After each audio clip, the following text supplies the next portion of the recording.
Vegetariano was the organ of the Portuguese Vegetarian Society,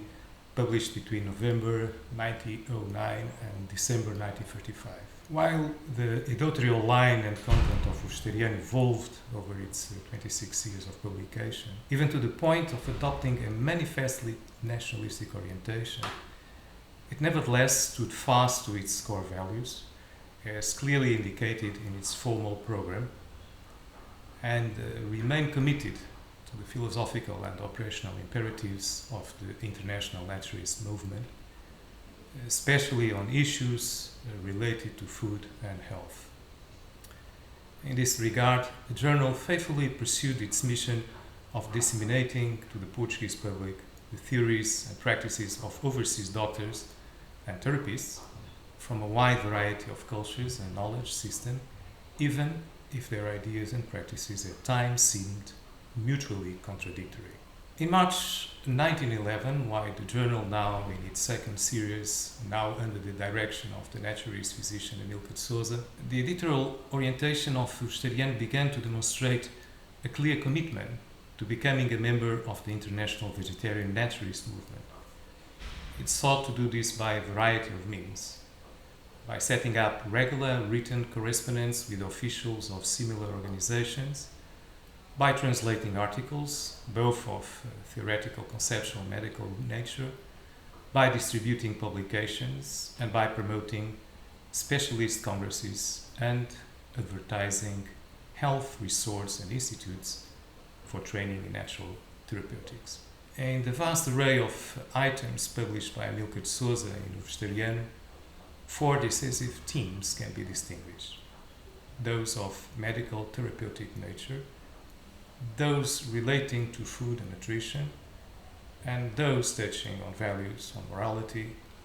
and still those with more propagandistic purpose. A second important physician that cooperated with Vegetariano was João Vasconcelos. In the first article that João Vasconcelos published in October 1912, it is possible to identify the fundamental traits of his teachings as clinical director of the Vegetarian Society of Portugal, in which he maps out in anthropological, etiological and physiological, medical and dietary terms a series of ideas that he would come to systematically develop in the 25 articles he published from November 1912 to January 1914. We could say that, in essence, the advice he gave his patients as head of the Vegetarian Portuguese Society Clinic between October 1912 and March 1915 was for them to adopt a vegetarian diet in a methodical way, appropriate to their physical constitutions and medical ailments, as he went on to explain in the section of Vegetariano entitled Food Transition. From January 1927 until Vegetariano ceased publication in December 1935, João Bentes Castelo Branco acted as a co-director of the periodical with Amilcar de Souza, making an extensive and varied contribution to its pages. His articles focused on four distinct themes: those of an informative nature about his area of specialization, which was hydrotherapy, those of more pedagogical variety, those written for therapeutic purposes, and those of a doctrinal nature. Through his pedagogical text, Castelo Branco sought to provide a more robust theoretical support and epistemological consistency to their roots in naturism, to their scientific validity, and to their compatibility with Christianity. This fourfold expression of his actions and thought can be traced to discrete but interrelated themes that he developed in different periods of his collaboration with Vegetariano, from the first article in September 1917 of the series entitled Human Bioculture, extending from 1917 to 1918, through a sequence of texts under the title Scientific Naturism from 1919 to 1926, and the set of essays published under the common heading of Psychotherapy from 1930 to 1932. Pietro Indiveri Colucci was an Italian naturopath and practitioner of psychomagnotherapy that settled in Portugal in 1921 and where he remained until his death at the ripe of old age of 108 years old. He made his debut as a contributor to Vegetariano with an article entitled The Progress of Magnetic Science. This is the first of a series of 8 articles on the theme of human magnetism Colucci published sporadically from 1921 until September-October 1929 issue of Vegetariano. Besides these texts, which make up the core of his contributions to Vegetariano, Colucci also offered a memoir on the applications of a sophisticated technical device to deliver artificial heliotherapy